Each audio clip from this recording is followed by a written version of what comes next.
Good morning dear students, welcome back. Last class में जो भी हम लोगों ने डिस्कस किया था, आई होप सो आपको सारा क्लियर है। मैं पीछे मैसेजेस चेक कर रहा था तो कहीं किसी बच्चे को कोई इस तरह की मेजर प्रॉब्लम नहीं आई है जिसके बेसिस पे हम आगे की क्लासेस को कंटिन्यू ना कर सकें। तो डियर स्टूडेंट्स, आज अगेन हम लोग उन्हीं सारी चीजों को यूज करते हुए बड़ा एक इंपॉर्टेंट सा कॉन्सेप्ट डिस्कस करने जा रहे हैं। आप बच्चे कई बार कहते हैं कि सर आप तो हर इंपॉर्टेंट कॉन्सेप्ट को इंपॉर्टेंट ही कहते हैं। हाँ, एब्सोल्युटली बच्चों, सारे जो कॉन्सेप्ट हैं, सारे जो टॉपिक हैं, वो आपस में एक दूसरे से इंटरलिंक हैं, तो निश्चित रूप से सारे कॉन्सेप्ट ही इंपॉर्टेंट हैं। अब अगर मैं सीबीएसई के अकॉर्डिंग देखता हूं तो लेंस मेकर फॉर्मूले का डेरिवेशन एज वेल एज इसके बेसिस पे कॉन्सेप्चुअल एंड न्यूमेरिकल्स सारे क्वेश्चंस बनते हैं। और जब तक पीछे वाला केस क्लियर नहीं होगा तो ये क्लियर नहीं होगा। अब रोट मेमोरी वाले बच्चे क्या करते हैं, जो पीछे वाले केसेस हैं उनको करते ही नहीं है, छोड़ देते हैं। भाई ठीक है, अगर आपको 70 आउट ऑफ 70 नहीं चाहिए, कोई दिक्कत नहीं, छोड़ दो पीछे वाले केसेस, यहां से आगे कर लो। लेकिन अगर मैं देखूं, जो प्रोबेबिलिटी की बात करूं, तो लेंस मेकर फॉर्मूला यानी जो आज वाली क्लास है, इस पे क्वेश्चन कंपैरेटिवली ज्यादा बनता है। जो पीछे हम लोगों ने पढ़ा था स्फेरिकल सरफेस के थ्रू रिफ्रैक्शन का कॉन्सेप्ट, वहां से क्वेश्चन बनते हैं लेकिन प्रोबेबिलिटी कम होती है। ठीक है, वो जो बच्चे कॉम्पिटिटिव एग्जाम के लिए तैयार कर रहे हैं, जिनको 70 आउट ऑफ 70 ही चाहिए, उनके लिए तो मस्ट है, करना ही है उनको तो। लेकिन जो रोड मेमोरी पे बेस्ड स्टूडेंट हैं, कई बार वो उसको अगर छोड़ना भी चाहते हैं तो सिर्फ रिजल्ट उनके करेंगे तो उससे काम हो जाएगा। चलिए डियर स्टूडेंट्स, तो मैं अब शेयर करना चाहूंगा आपसे लेंस मेकर फॉर्मूला क्या है। नाम से ही पता लग रहा है, लेंस को बनाने के लिए जिन चीजों की जरूरत हम लोगों को है, उन्हें हम लोग यहां लेंस फॉर्मूला, लेंस मेकर फॉर्मूले के अंदर इंक्लूड करना चाहेंगे। ठीक है बच्चों, क्या करना चाहेंगे? इंक्लूड करना चाहेंगे। तो देखिए करते हैं, कैसे इंक्लूड करते हैं समझने की कोशिश करते हैं। चलिए, लेंस मेकर फॉर्मूले के अंदर मुझे इंटरलिंक करना है u को, v को, रेडियस ऑफ कर्वेचर को, एज वेल एज जो रिफ्रैक्टिव इंडेक्स है उसको। कैसे मैं आपस में इनको इंटरलिंक करूंगा, कैसे मेरा लेंस मेकर फॉर्मूला बनेगा, ये जरा मैं थोड़ा जानने की कोशिश करूं। बेसिकली होता क्या है, किसी भी लेंस के थ्रू जब रिफ्रैक्शन की बात आती है तो पहले रेयर से डेंसर होता है, फिर डेंसर से रेयर होता है। दो बार रिफ्रैक्शन होता है, पहले रेयर से डेंसर जाएगी, फिर डेंसर से रेयर जाएगी। ठीक है, यानी मैं दो हाफ इक्वेशंस को लेकर के, कौन कौन सी हाफ इक्वेशन? रेयर से डेंसर कॉन्वेक्स सरफेस, फिर डेंसर से रेयर कॉनकेव सरफेस, इन दो इक्वेशंस की हेल्प से मैं लेंस बना सकता हूं। देखते हैं जरा दो डायग्राम के बेसिस पे। मान लीजिए मैंने पहला ये इंटरफेस कंसीडर किया। इस इंटरफेस को अगर मैं देखता हूं, यहां पे ऑब्जेक्ट रखा हुआ है, यहां से ये रे गई और ये यहां कहीं मेरा इमेज फॉर्मेशन हो गया।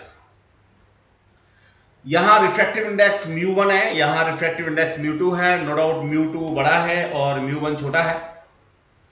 इस केस के लिए मैंने इसको u कहा, और ये जो इमेज बन रही है इसको मैंने v1 कहा, और जो रेडियस ऑफ कर्वेचर है इसको r1 कहा। डियर स्टूडेंट्स, अगर मैं यहां इक्वेशन की बात करता हूं तो बड़ा नॉर्मल सा case, that is μ2 over v1 minus μ1 over u equals to μ2 minus μ1 over r1। Again इसको रूट मेमोरी में डालने की जरूरत नहीं है, मैंने पहले ही बताया था आपको याद करने का तरीका किसी को डिस्क्लोज नहीं करना, सिर्फ अपने पास रखना है, लिखना भी नहीं है कहीं भी। याद करने का तरीका, मेरा फाइनल इमेज डेंसर में बन रहा है तो मैं लिखता हूं μ2 ओवर v1 माइनस, मेरा ऑब्जेक्ट रेयर में रखा हुआ है तो μ1 ओवर v, या μ2 माइनस μ1 है तो एज इट इज μ2 माइनस μ1। जो भी मेरा इंटरफेस है उसकी रेडियस r1 है तो divided by r1। That's the way by which we can learn और in go for rote memory for half equation. अब सर पहला तो मेरा क्लियर हो गया कि रेयर से डेंसर जा रहे हैं। अब डेंसर से रेयर की बात करता हूं, तो डेंसर से रेयर के लिए मैं दूसरा डायग्राम बनाता हूं। कैसे? ये मेरा डेंसर से रेयर का कॉन्सेप्ट होगा। अब नो डाउट यहां पे क्या है, रेयर है, और ये जो पोर्शन है ये सारा का सारा क्या है, डेंसर है। डेंसर में मेरा कहीं ना कहीं ये ऑब्जेक्ट रखा हुआ था, इसके लिए फिर वही मेरा क्या होगा, रे डायग्राम का कॉन्सेप्ट होगा। जो दूसरा सरफेस है उस दूसरे सरफेस की रेडियस ऑफ कर्वेचर R2 है, और जो पहले केस का V1 है वो दूसरे केस में एज U बिहेव करेगा। मैं इक्वेशन लिख देता हूं पहले। इक्वेशन की बात करूंगा तो नो डाउट बड़ी मजेदार सी इक्वेशन मेरे को मिलने वाली है। क्या, पहले रिफ्रैक्टिव इंडेक्स की बात करें तो यहां μ2 था डेंसर, और यहां रेयर में क्या था, μ1 था। अब मेरा जो फाइनल इमेज है वो कहां बन रहा है, रेयर में बन रहा है, तो I may write here μ1 over v minus that is μ2 over u, ये जनरल इक्वेशन है, equals to μ1 minus μ2 over R2। Same concept, लेकिन दोनों इक्वेशन अलग अलग, बिकॉज ऑफ मेरा जो ऑब्जेक्ट है वो अलग अलग जगह पे रखा हुआ है। अब डियर स्टूडेंट्स, पहले केस का जो V1 है वो दूसरे केस में एज U बिहेव करेगा, तो मैं यहां रिप्लेस कर दूंगा इसको किससे, V1 से। ये मेरा फाइनल इमेज है, ये U मेरा रिप्लेस हो गया V1 के साथ में, R2 मेरा अपनी जगह पे है। अब दोनों सरफेस को लेकर के जो दो इक्वेशन मेरे पास आती हैं, इक्वेशन नंबर 1 और इक्वेशन नंबर 2, कुछ नहीं करना, मुझे सिंपली इन दोनों इक्वेशंस को ऐड करना है। जैसे ही मैं इन दोनों इक्वेशंस को ऐड करूंगा मेरे को लेंस मेकर फॉर्मूला मिल जाएगा, जो object distance u, final image distance v, दोनों ही रेडियस ऑफ कर्वेचर, देखिए R1 R2 दोनों आ रहे हैं, दोनों ही रिफ्रैक्टिव इंडेक्स μ1 एंड μ2 को आपस में इंटरलेट कर देगा। कैसे बना मेरा लेंस, दो पार्ट को मिला करके, पहला पार्ट हाफ इक्वेशन जिसमें रेयर में ऑब्जेक्ट डेंसर में इमेज, दूसरा पार्ट डेंसर में ऑब्जेक्ट रेयर में इमेज। गेटिंग द कॉन्सेप्ट और नॉट? बस ध्यान क्या रखना है, पहले कॉन्सेप्ट का जो इमेज डिस्टेंस है वो दूसरे कॉन्सेप्ट में एज ऑब्जेक्ट यूज होगा, बाकी दोनों इक्वेशंस ने हमने ऐड करना है। अब मैं जो मेरे नोट्स हैं इनको एक्सप्लेन करने की कोशिश करता हूं, आप एग्जाम में कैसे लिखेंगे ये बात समझाने की कोशिश करता हूं। जो की कॉन्सेप्ट था वो मैंने आपको यहां दे दिया, इसी के बेसिस पे सारा काम होना है।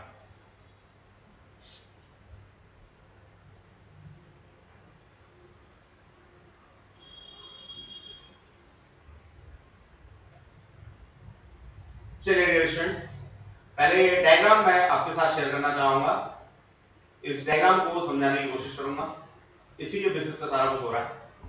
देखिए, सबसे पहले मैंने यहां ऑब्जेक्ट लिया,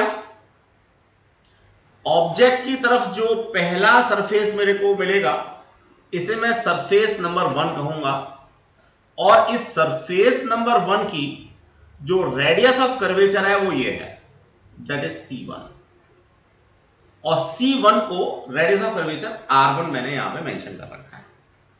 इमेज फॉर्मेशन की बात करें, थोड़ी देर के लिए ये मान लेते हैं कि ये सारा का सारा पोर्शन कैसा है, डेंसर है, यहां रेयर है ही नहीं। अब देखिए यहां से जो रे जाएगी वो निश्चित रूप से टुवर्ड्स नॉर्मल शिफ्ट होगी, तो जो सबसे पहली वाली हाफ इक्वेशन हमने पढ़ी थी पिछली क्लास में उसके अकॉर्डिंग इमेज फॉर्मेशन यहां पे हो जाएगा। अब कोई बच्चा कहेगा कि ये आपने डॉटेड लाइन से क्यों शो कर रखा है? डियर स्टूडेंट, डॉटेड लाइन से शो सिर्फ इसलिए कर रखा है कि हमने फाइनल डायग्राम को एक साथ बना रखा है। अब मैं ब्रीफ करते समय क्या कर रहा हूं, इस पूरे को डेंसर मान रहा हूं, तो चलिए जी मैं इसको सॉलिड लाइन से बना देता हूं। अब दूसरे केस में क्या हो रहा है, दूसरे केस में ये जो I1 है ये मेरा एज ऑब्जेक्ट बिहेव करेगा, मैं इसे O' कह सकता हूं दूसरे केस के लिए। नो डाउट ये डेंसर है। अब डेंसर है लेकिन जो फाइनल इमेज है वो कहां बन रही है, वो बन रही है मेरी रेयर में। तो पहले केस का जो V1 है ये दूसरे केस के लिए एज U2 बिहेव करेगा। इसमें क्या होगा, डेंसर से रेयर जा रही है, रेडियस ऑफ कर्वेचर कौन सा होगा, ये वाला होगा, इसको मैं सरफेस नंबर 2 कहूंगा, और इसका जो रेडियस होगा, इसके रेडियस को यहां पे हमने C2 से डिनोट कर रखा है, रेडियस ऑफ कर्वेचर R2 लिख रखा है। आई होप सो ये सारी बातें आपको क्लियर हो गई होंगी। इनिशियल ऑब्जेक्ट की डिस्टेंस U, फाइनल इमेज की डिस्टेंस V, इंटरमीडिएट इमेज की डिस्टेंस V1, इंटरमीडिएट ऑब्जेक्ट की distance U2, no doubt V1 equals to U2 because of both of things are intermediate, जो हमें कहीं मिलती नहीं है, हम सिर्फ अपने पर्पस के लिए, समझने के लिए कॉन्सेप्ट को आगे बढ़ा रहे हैं। एक बार इसे ग्रैस्प कीजिए, समझने की कोशिश कीजिए, कहीं को दिक्कत है तो बताइए।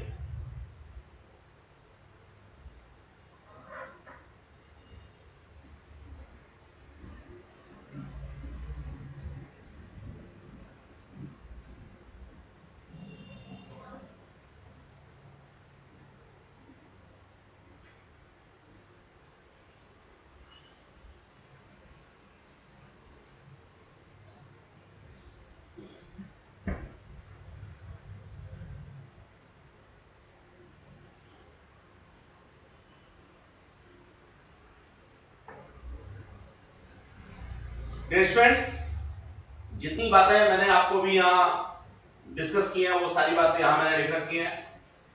एबीसी सरफेस से हम इक्वेशन को लिखेंगे, U हमारा ऑब्जेक्ट डिस्टेंस होगा, V1 हमारा इमेज डिस्टेंस होगा, R1 रेडियस ऑफ कर्वेचर होगी। हाफ इक्वेशन सीधे सीधे मैंने जो तरीका बताया था उसके अकॉर्डिंग डाल दी, μ2 over V1 minus μ1 over U equals to μ2 minus μ1 over R1। पहली इक्वेशन आ गई। अब इसमें जो I1 है वो बिहेव करेगा लाइक ए वर्चुअल ऑब्जेक्ट, यानी जो सेकंड सरफेस है उस सेकंड सरफेस के लिए ये वर्चुअल ऑब्जेक्ट की तरह से बिहेव करेगा, जो कहां रखा हुआ है, μ2 मीडियम के अंदर रखा हुआ है। यही बात मैंने अभी आपको डिक्टेट भी की थी, समझाई। अब इस वर्चुअल ऑब्जेक्ट का फाइनल इमेज जो बनेगा वो बनेगा रेयर मीडियम में, नो डाउट। जो V1 है वो U2 के बराबर होगा। उस चीज को हम लोगों ने यहां मेंशन किया, μ1 upon V minus μ2 over V1। यहां U2 लिखना चाहिए था, लेकिन मैंने वो टॉपिक या वो स्टेप जो था वो स्किप किया हुआ है, सीधे सीधे U2 की वैल्यू को V1 डाला हुआ है। μ1 माइनस μ2 आप यहां देख रहे हैं, तो ऑब्वियसली दूसरी तरफ भी μ1 माइनस μ2 ही है, radius of curvature second surface की लगेगी।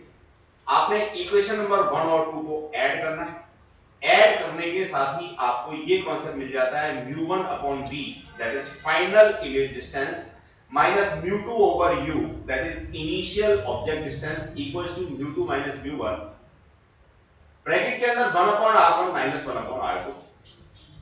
डियर स्टूडेंट्स, आप यहां सिंपल सा एक काम कर सकते हैं, क्या μ1 से इस पूरी इक्वेशन को क्या कर सकते हैं, डिवाइड कर सकते हैं, ठीक है। μ1 से पूरी इक्वेशन को डिवाइड कर सकते हैं। जैसे आप μ1 से पूरी इक्वेशन को डिवाइड करेंगे, आपको ये कॉन्सेप्ट मिलेगा 1 upon v minus 1 upon u that's equals to μ2 minus μ1 over μ1 1 over r1 minus 1 over r2।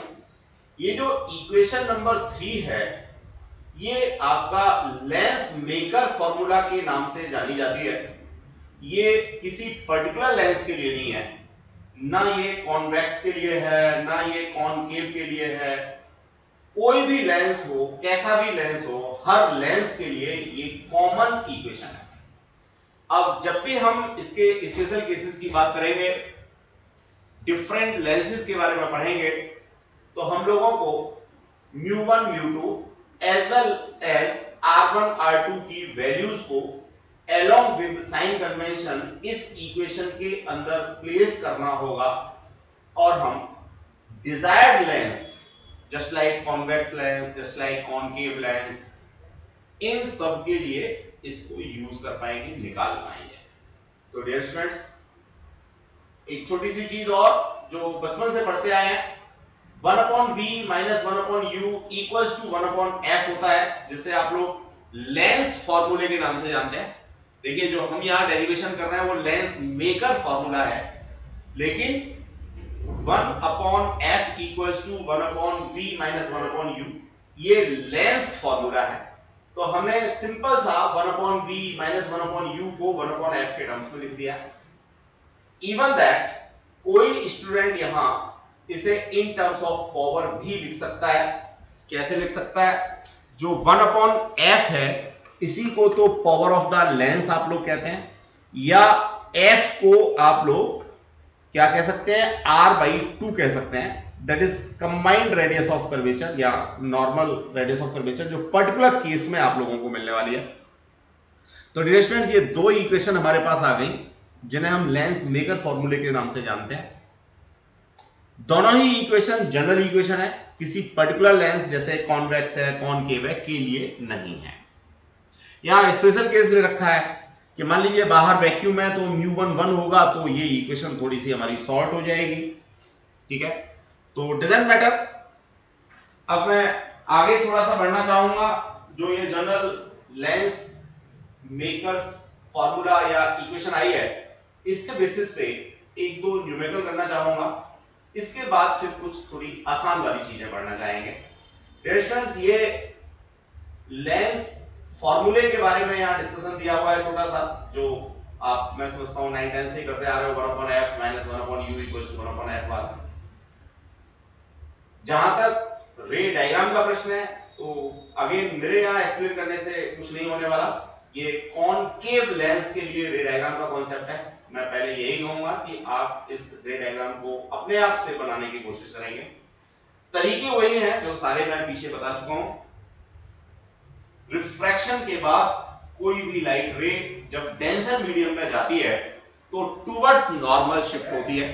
अब टुवर्ड्स नॉर्मल शिफ्ट होने के बाद अगर वो प्रिंसिपल एक्सिस को कहीं इंटरसेक्ट कर दे तो इमेज फॉर्मेशन हो जाएगा। लेकिन बेंड भी हो गई, टुवर्ड्स नॉर्मल भी शिफ्ट हो गई, फिर भी डाइवर्जिंग कंडीशन में है, फैलती हुई कंडीशन में है, तो सबको पता है कि इमेज फॉर्मेशन होगा नहीं जब तक इंटरसेक्शन नहीं होगा। तो आप क्या करोगे ऐसी स्थिति में? आप उस रे को वापस लेके आओगे, इमेजनरी वापस लाओगे, और जहां वो प्रिंसिपल एक्सिस को इंटरसेप्ट करेगी वहां पे एक इमेजनरी इमेज फॉर्मेशन हो जाएगा। ये छोटी छोटी सी बातें ध्यान रखते हुए ये डायग्राम आपको दे रखा है। इस डायग्राम को आप लोग अपने आप से बनाने की कोशिश करेंगे। डियर स्टूडेंट्स, दो चीजों के बारे में मैं बार बार कहता हूं, फिर आपको एक बार बता दे रहा हूं कि देखिए, आपको फिजिकल हेल्थ बनानी है तो जिम ट्रेनर क्या कर रहा है इससे मतलब नहीं है, मैं क्या कर रहा हूं इससे मतलब है। और अगर मुझे फिजिक्स पढ़नी है तो मुझे इस बात से मतलब है कि मैं अपने हाथ से कितने डायग्राम्स को बना के देख रहा हूं। डियर स्टूडेंट्स, ये यहां कॉन्सेप्ट थोड़ा सा हमने डाल रखा है लेकर के डाइवर्जिंग और कन्वर्जिंग को समझाने का। देखिए, ये जो पहला केस है इसमें ना डाइवर्जन हो रहा है ना कन्वर्जन हो रहा है, दूसरे केस में कन्वर्जन हो रहा है, तीसरे केस में इस वाली फिगर में डाइवर्जन हो रहा है। ठीक है, क्यों हो रहा है, कैसे हो रहा है, ये तो बात की बात है, लेकिन डाइवर्जन क्या होता है, कन्वर्जन क्या होता है, ये बात मैंने समझाने की कोशिश की है। अब इस केस में अगर मैं देखता हूं तो यहाँ पे ना डाइवर्जन हो रहा ना कन्वर्जन हो रहा, जैसे आ रही थी पैरेलल वैसी जा रही है। अब यहां देखते हैं तो that is diversion, again that is conversion. ठीक है, अब क्यों हो रहा है, कैसे हो रहा है, ये बात मैं आपके स्पेशल केसेस को लेकर समझाऊंगा। चलिए, जो फॉर्मूला हम लोगों ने अभी पढ़ा, लेंस मेकर फॉर्मूला जो हमने निकाला, उसके बेसिस पे एक एग्जांपल हम लोग यहां करने की कोशिश करते हैं, तो हमें ये क्लियर हो जाएगा कि हम किस तरह से लेंस मेकर फॉर्मूले को यूज करके अपने न्यूमेरिकल्स कर सकते हैं। चलिए, काफी सारी चीजें इस न्यूमेरिकल से आपको क्लियर होने वाली हैं, जरा देखते हैं क्या है। एग्जांपल नंबर 14 क्या कह रहा है? The radii of curvature of the face of a double convex lens। अब नो डाउट बच्चा यहां थोड़ा सा अटक सकता है कि ये डबल कॉन्वेक्स लेंस क्या है, तो मैं ब्रीफ करता हूं। हालांकि आगे मैंने नोट्स में सारा दे रखा है। एक ऐसा लेंस जिसकी रेडियस ऑफ कर्वेचर दोनों तरफ की सेम है। मान लो ये लेंस है, यहां ऑब्जेक्ट है, तो ऑब्जेक्ट की तरफ से पहला रेडियस ऑफ कर्वेचर ये R1 कहलाएगा, और जो दूसरा रेडियस ऑफ कर्वेचर है ये वाला R2 कहलाएगा। तो डबल कॉन्वेक्स हम उस लेंस को कहते हैं जिसका R1 का मैग्नीट्यूड बराबर होता है R2 के। कॉन्वेक्स है तो ऑब्वियसली दोनों ही रेडियस ऑफ कर्वेचर हम लोगों को इस तरह के दिखेंगे। क्या कहता है, the radius of curvature of the faces of double convex lens are 10 centimetre and 15 centimetre. हाँ, गड़बड़ कर रखी है, कोई बात नहीं, मैं दोनों रेडियस ऑफ कर्वेचर यहां अलग अलग लेकर के आपको डिस्कस करता हूं। वैसे हमारे सिलेबस में रेडियस ऑफ कर्वेचर दोनों ही बराबर मिलेंगी आपको। कोई भी क्वेश्चन सीबीएसई में ऐसा नहीं मिलेगा जिसमें रेडियस ऑफ कर्वेचर अलग अलग हो। डजंट मैटर, R1 मेरा कितना है 10 सेंटीमीटर है, R2 कितना है 15 सेंटीमीटर है। अब जरा साइन कन्वेंशन की बात कर लें। देखो बच्चों, पहला सरफेस है तो R1 मेरा यहां पॉजिटिव होगा, और R2 को मेजर करने के लिए मुझे ऑब्जेक्ट की तरफ वापस आना पड़ रहा है, तो R2 जो है नेगेटिव होगा। तो simply I may write here with sign convention R2 is -15 centimetre. If the focal length is 12 centimetre, यहां पे फोकल लेंथ जो है वो 12 सेंटीमीटर दे रखी है। What is the refractive index of the glass? जो ग्लास की रिफ्रैक्टिव इंडेक्स है वो हमें निकालनी है। तो डियर स्टूडेंट्स, अब देखिए यहां जो भी अननोन क्वांटिटी है उनको मेरे को साइन कन्वेंशन बिल्कुल नहीं देना है, लेकिन जो नोन क्वांटिटी है उनको अलोंग विद साइन कन्वेंशन, जो जनरल इक्वेशन मेरी निकल के आई थी लेंस मेकर फॉर्मूले की अभी 2 मिनट पहले, उसके अंदर प्लेस करना है, कैलकुलेशन करनी है, आंसर देना है। तो वही कॉन्सेप्ट हमने यहाँ पे डाल रखा है। आगे सॉल्यूशन में मैं सॉल्यूशन आपको एक बार शेयर कर देता हूँ, दिखा देता हूँ कैसे लिखोगे आप इसे एग्जाम में। सबसे पहले फोकल लेंथ लिखा मैंने 12 सेंटीमीटर प्लस का, क्यों लिखा, क्योंकि यहाँ मेरे को उसने हिंट कर रखा है कॉन्वेक्स लेंस है। इसके बाद R1 मेरा +10 है और R2 माइनस का 15 है, मैंने भी डायग्राम पे आपको शो कर दिया था, क्यों माइनस का 15 है। म्यू मुझे निकालना है, ये मेरा जनरल फॉर्मूला है, ये ना कॉन्वेक्स के लिए है, ये कैसा है मेरा बच्चों, जनरल फॉर्मूला है। इसमें मैंने वैल्यू डाली 1/f की, म्यू मुझे निकालना है, R1 R2 की वैल्यू डालूंगा विद देयर साइन। तो देखिए R1 मेरा पॉजिटिव है तो 10 सेंटीमीटर डाल दिया, R2 मेरा माइनस का 15 है तो मैंने माइनस का 15 डाला, माइनस माइनस प्लस हो गया, आप यहां देख रहे होंगे ये, ठीक है, ये वाला साइन प्लस का हो गया। मैं इसको हाईलाइट भी कर देता हूं जिससे कि आपको कोई दिक्कत ना हो, आपकी समझ में आ जाए। चलिए, अब मैंने वैल्यू डाली तो रिफ्रैक्टिव इंडेक्स 1.5 करके आ गया। अब देखो यहां थोड़ा सा कॉमन सेंस से भी काम करना होगा हम लोगों को। डियर स्टूडेंट्स, ज्यादा से ज्यादा रिफ्रैक्टिव इंडेक्स किसका होता है, डायमंड का होता है। कितना होता है कोई बताएगा? हाँ जी, 2.5 से ज्यादा किसी का नहीं होता, ठीक है, कम से कम 1। आपकी जो वैल्यू कैलकुलेट होके आएगी वो 1 से कम नहीं आएगी, 3 से ज्यादा नहीं आएगी, ठीक है। अगर कोई हाइपोथेटिकल मटेरियल भी कंसीडर करेगा तो 3 से ज्यादा रिफ्रैक्टिव इंडेक्स आपका निकल के नहीं आएगा। चलिए, मैं एक क्वेश्चन और थोड़ा सा शेयर कर देता हूं, फिर कुछ थ्योरेटिकल बातें पढ़ेंगे। ए बाइकॉन्वेक्स लेंस हैज ए, देखिए यहां पे आ गया बाइकॉन्वेक्स, तो जैसे ही उसने बाइकॉन्वेक्स कहा इसका मतलब ये वही कॉन्सेप्ट है जो मेरे सिलेबस का है। बाइकॉन्वेक्स का मतलब इसकी रेडियस R1 और R2 जो है वो कैसी होंगी, सेम होंगी। Has a focal length of 2/3 times the radius of curvature. अब देखो यहां उसने छोटी सी बात जो है वो एक अलग तरीके से दी है, वो बाइकॉन्वेक्स कह रहा है, तो बाइकॉन्वेक्स का मतलब सिंपल सा वही कॉन्सेप्ट जो अभी पीछे थोड़ा सा हम लोगों ने डिस्कस किया था।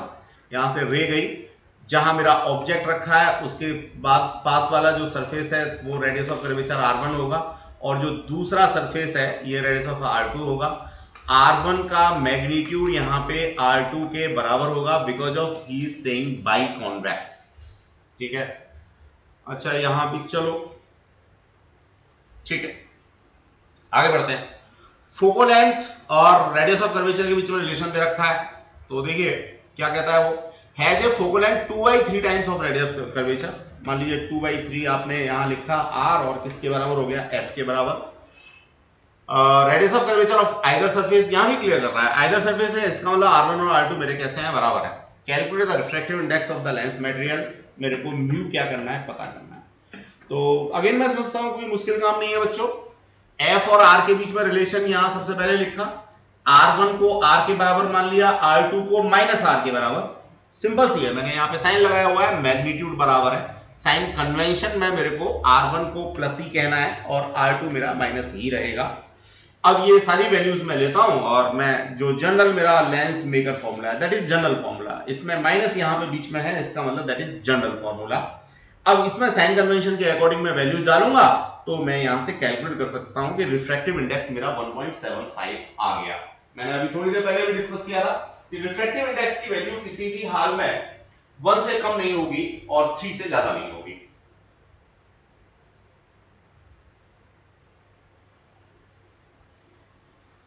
चलते हैं डियर स्टूडेंट्स, अब आगे हम लोग पढ़ने की कोशिश करते हैं। ये कुछ क्वेश्चंस और दे रखे हैं तो एज असाइनमेंट आप इनको करने की कोशिश करेंगे। अब एक आसान सा थोड़ा सा कॉन्सेप्ट, आसान सा इसलिए क्योंकि आप इसको बहुत दिनों से पढ़ते चले आ रहे हो, आपने 9th में भी पढ़ा था, 10th में भी शायद पढ़ा होगा। स्फेरिकल लेंसेज क्या होते हैं, इनके नाम के बेसिस पे कुछ बातें समझने की हम कोशिश करेंगे। देखिए, स्फेरिकल लेंस सबसे पहला है कॉन्वेक्स। कॉन्वेक्स का मतलब बाहर की तरफ निकला हुआ। कन्वर्जिंग, कन्वर्जिंग का मतलब इससे निकलने के बाद जो पैरेलल रे हैं वो एक पॉइंट पे मिल जाएं, कन्वर्ज हो जाएं, दैट इज कन्वर्जिंग। तो पहला हमने केस किया कॉन्वेक्स, और का मतलब या। कॉन्वेक्स या कन्वर्जिंग लेंस कौन से होते हैं बात समझ लेनी चाहिए। एक तो बाहर की तरफ निकले हुए होंगे तो उनको हम कॉन्वेक्स कहेंगे, या आफ्टर रिफ्रैक्शन या लेंस से बाहर निकलने पर जो पैरेलल रेज हैं अगर वो किसी पॉइंट पे जाके मिल जाती हैं तो दैट इज कन्वर्जिंग। ठीक है, यही बात हमने यहां पे बता रखी है कि सेंटर पे थिक होगा और ये कन्वर्ज करेगा। अब ये सारे के सारे जो तीन हमने यहां डायग्राम दे रखे हैं ये कैसे हैं बच्चों, कॉन्वेक्स या कन्वर्जिंग लेंसेज के टाइप्स हैं। तो इन टाइप्स को हम लोग एक बार देखते हैं और टाइप्स ही नहीं देखेंगे हम, यहाँ रेडियस ऑफ कर्वेचर के बारे में भी डिस्कशन करेंगे। देखिए डिस्टेंस बाई कॉन्वेक्स यानी दोनों तरफ से बाहर निकला हुआ है। प्लेनो कॉन्वेक्स यानी एक तरफ प्लेन है दूसरी तरफ कॉन्वेक्स है। कॉनकेवो कॉन्वेक्स यानी एक तरफ से कॉनकेव है और दूसरी तरफ से कॉन्वेक्स है। अब जरा रेडियस ऑफ कर्वेचर की बात करते हैं। रेडिएशन में एक कॉमन ये प्रिंसिपल ऑफ एक्सिस यहां बना देता हूं। मान लीजिए यहां मेरा ऑब्जेक्ट रखा हुआ है, सबसे पहले मेरे को ऑब्जेक्ट तो ट्रीट करना पड़ेगा। अगर ऑब्जेक्ट मेरे को नहीं पता कहां रखा हुआ है तो मैं साइन कन्वेंशन की बात ही नहीं कर सकता। चलिए, अब ऑब्जेक्ट की तरफ ये वाला जो रेडियस ऑफ कर्वेचर होगा, ये वाला रेडियस ऑफ कर्वेचर R1 होगा। हम लोग सेंटर से ये डिस्टेंस मेजर करते हैं उसी डायरेक्शन में जिस डायरेक्शन में इंसिडेंट रे जा रही थी, तो अल्टीमेटली क्या हो जाएगा, ये R1 पॉजिटिव होगा इस केस में। अब R2 की बात मैं अगर करना चाहूंगा तो देखो बच्चों, R2 ये दूसरे वाले सरफेस की रेडियस होगी, that must be R2। R2 के लिए मुझे वापस आना पड़ रहा है ऑब्जेक्ट की तरफ, इसका मतलब ये क्या होगा, नेगेटिव होगी। तो आई होप सो R1 और R2 पॉजिटिव नेगेटिव इस पर्टिकुलर केस के लिए कैसे होंगी तो ये समझ गए होंगे। अब जरा मैं बात करना चाहूं डियर स्टूडेंट्स, इसके लिए लेंस मेकर फॉर्मूले की क्या फॉर्म बन जाएगी, ये स्पेशल केसेस समझ सकते हैं। That is 1/f equals to mu minus 1 over R1 minus 1 over R2। ठीक है, ये जनरल फॉर्म थी, ना ये कॉन्वेक्स के लिए थी ना कॉनकेव के लिए थी। लेकिन अगर मैं इस जनरल फॉर्म में R1 की वैल्यू पॉजिटिव और R2 की वैल्यू नेगेटिव डालता हूं तो ये मेरे को बन जाता है 1/f equals to mu minus 1 और 1 over R1 plus 1 over R2। Minus minus क्या हो जाएगा, प्लस हो जाएगा। आई होप सो। तो जो मेरा बाई कॉन्वेक्स लेंस होता है, बाई कॉन्वेक्स के लेंस के लिए यहां बीच में क्या आता है, प्लस आता है। इसमें भी एक स्पेशल केस हो सकता है कि ये बाई कॉन्वेक्स भी कैसा है, इक्वी बाई कॉन्वेक्स है। कैसा है, इक्वी बाई कॉन्वेक्स है। तो R1 का मैग्नीट्यूड जो है वो R2 के बराबर होगा। तो डियर स्टूडेंट्स यही फॉर्मूला मेरा हो जाएगा 1/f equals to mu minus 1 और दैट इज 2 ओवर R। समझ गए होंगे। तो मेरे सिलेबस में भी यही है, मतलब जो डिफरेंट रेडियस ऑफ कर्वेचर के कॉन्सेप्ट है वो कॉम्पिटिटिव एग्जाम के लिए तो तैयार करो, लेकिन जो सीबीएसई में क्वेश्चन आएगा उसमें R1 R2 की वैल्यू आपको डिफर नहीं मिलेगी। चलिए, अब जरा मैं अगली फिगर के बारे में बात करता हूं डियर स्टूडेंट्स। अगले फिगर के लिए ये सब हटा दे रहा हूं, पहले इसको ग्रेस्प कर लो, एक बार देख लो कि जो मेरा इक्वी बाई कॉन्वेक्स है उसके लिए केस क्या होगा, सिर्फ बाई कॉन्वेक्स है तो केस क्या होगा, कौन सा रेडियस ऑफ कर्वेचर प्लस का होगा, कौन सा रेडियस ऑफ कर्वेचर माइनस का होगा। फिर मैं आगे बढ़ता हूं।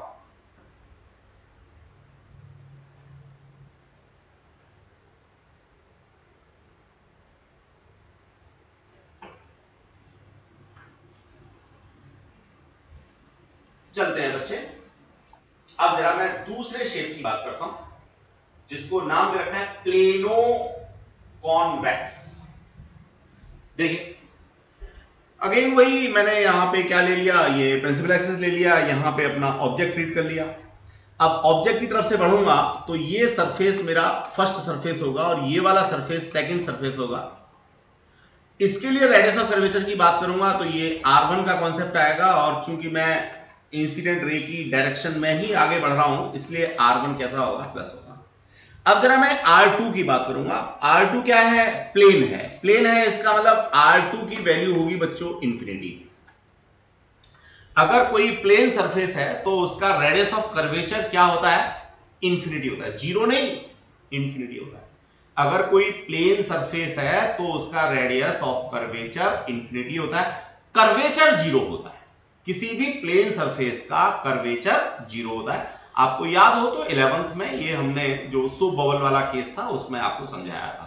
चलिए तो आई होप सो अब तो इसमें कोई दिक्कत ही नहीं है बच्चों। क्या लेंस मेकर फॉर्मूला बनाओ 1/f equals to mu minus 1, और यहां पे जनरल फॉर्मूला लिख रहा हूं मैं पहले, जिससे बार बार लिखूंगा तो याद हो जाएगा। आप भी यही प्रैक्टिस करेंगे, बार बार लिखेंगे तो आपको याद हो जाएगा। That is mu minus 1/r1। अब यहां पे तो भैया कुछ करना ही नहीं है। अब इंफिनिटी के आगे कोई कहता है जी माइनस होगा प्लस होगा, डजंट मैटर, 1/इंफिनिटी जीरो होता है तो आप इसको माइनस कहोगे प्लस कहोगे कोई फर्क नहीं पड़ता। लेकिन ये फैक्ट है कि रेडियस ऑफ कर्वेचर ये वाला है तो कहीं ना कहीं इंफिनिटी में केस लूंगा तो इधर इंफिनिटी केस लूंगा। बेशक ये इंफिनिटी केस है लेकिन साइन की बात वैसे तो मुझे करनी नहीं चाहिए, लेकिन अगर मैं करना चाहता हूं तो साइन मेरा यहां पे कैसा होगा, माइनस का होगा डियर स्टूडेंट्स। तो अगर आप चाहें तो, बाकी जरूरत नहीं है, बिकॉज ऑफ 1/इंफिनिटी जीरो होता है तो प्लस माइनस का कोई अंतर नहीं पड़ने वाला। चलिए तो ये बीच वाला केस प्लेनो कॉन्वेक्स का आपको क्लियर हो गया होगा। आपका डियर स्टूडेंट्स तीसरे केस की, तो तीसरा केस और भी मजेदार सा है, समझने की कोशिश करते हैं इसी डायग्राम पे।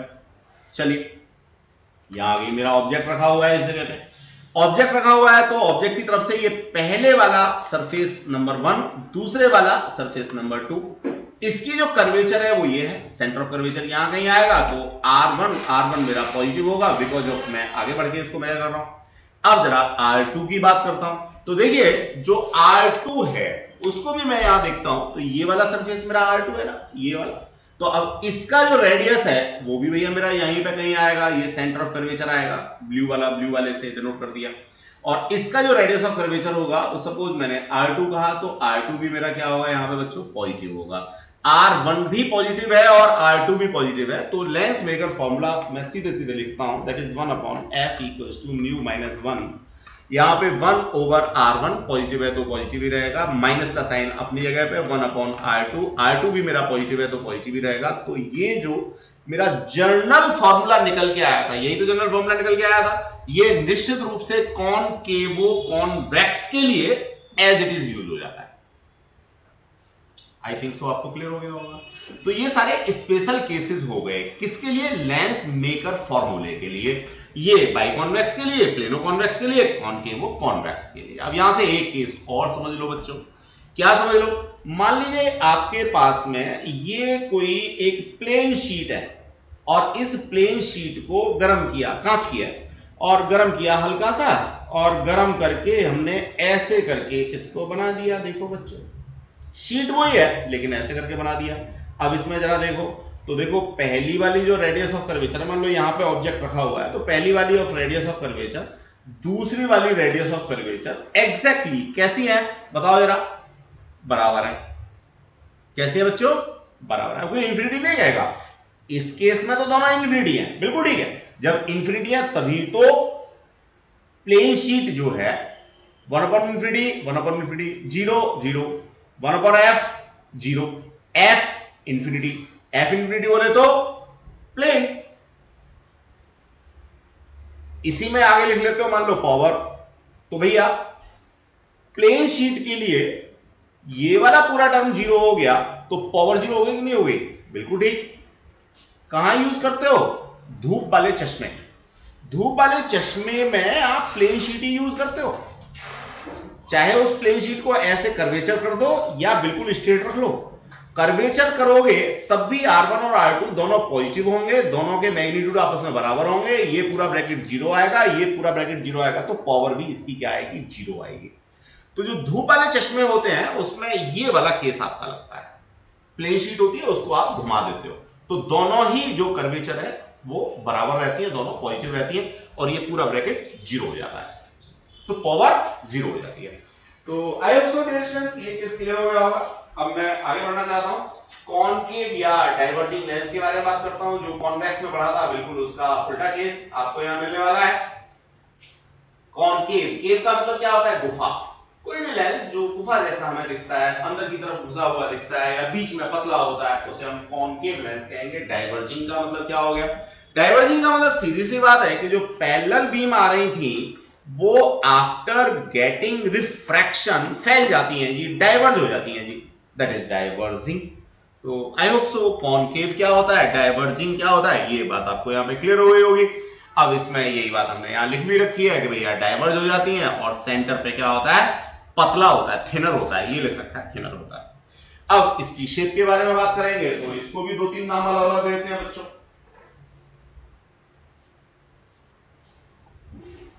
ये देखिए,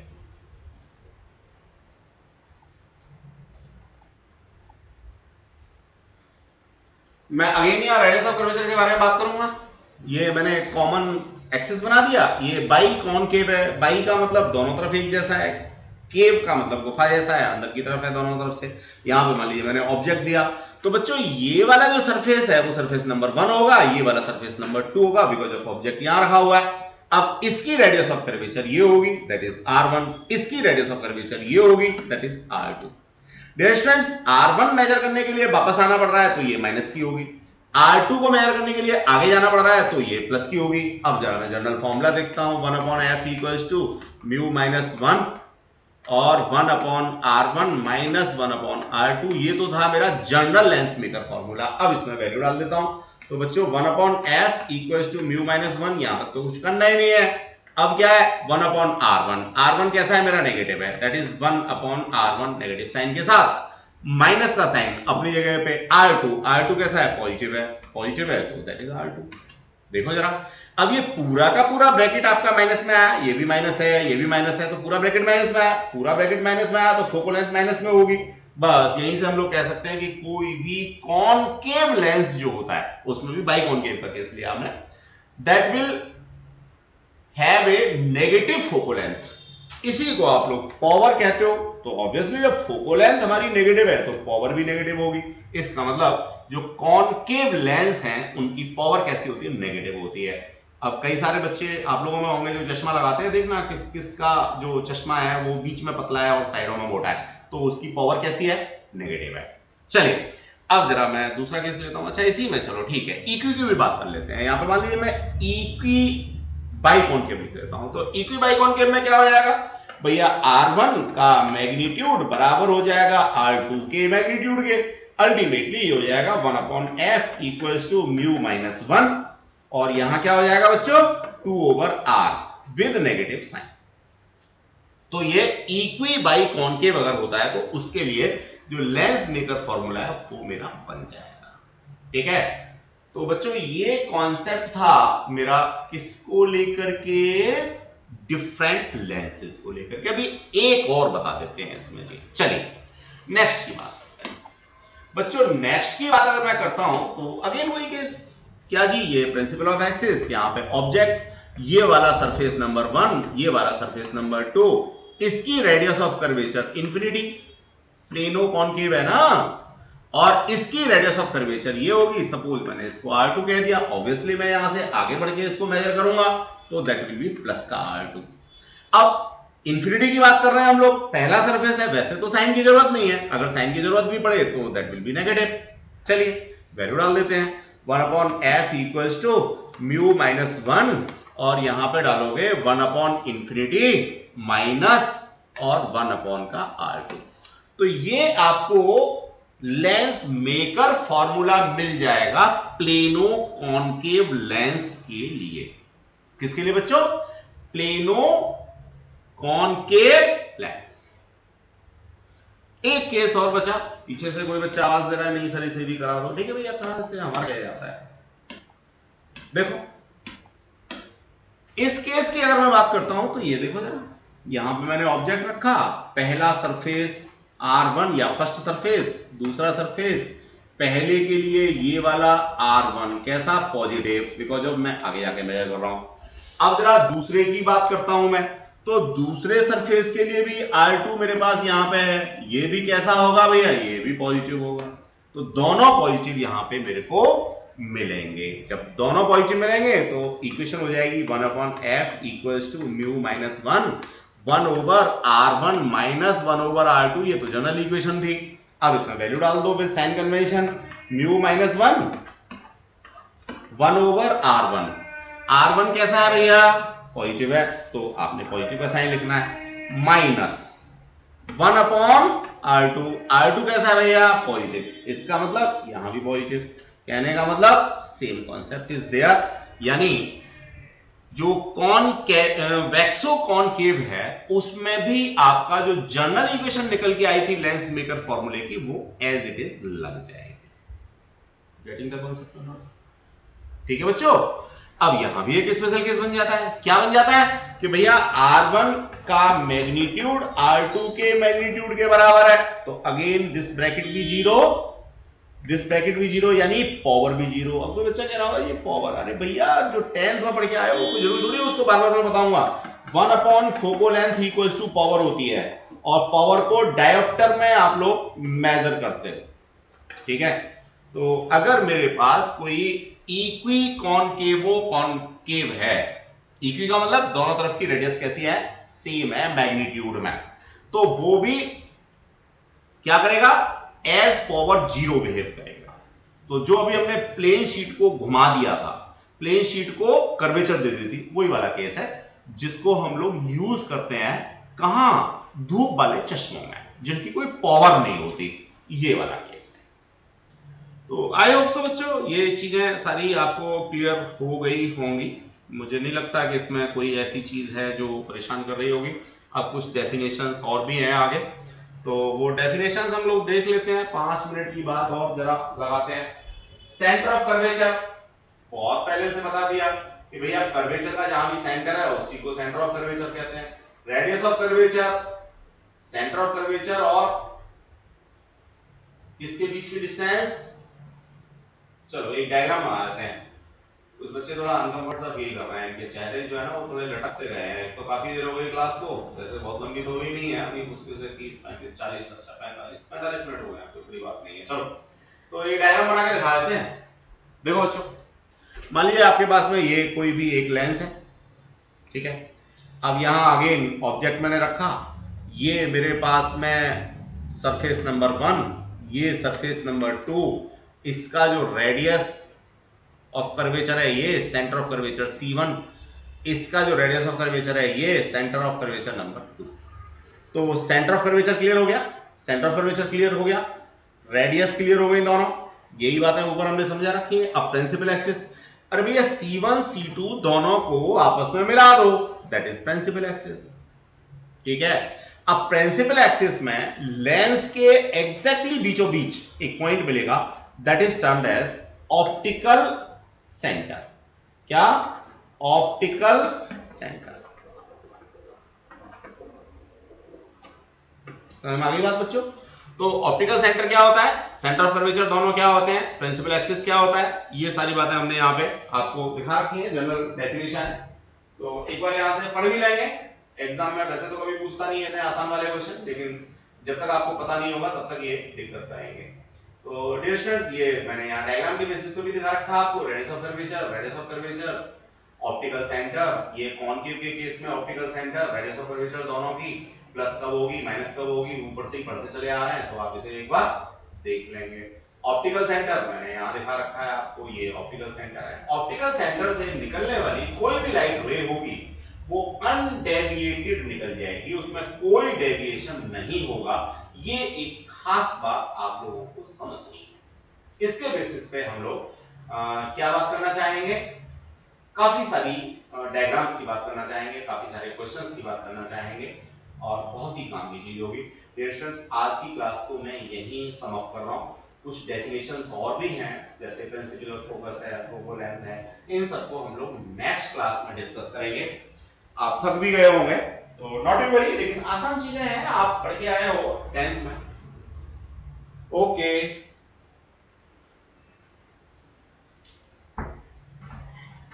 नमस्ते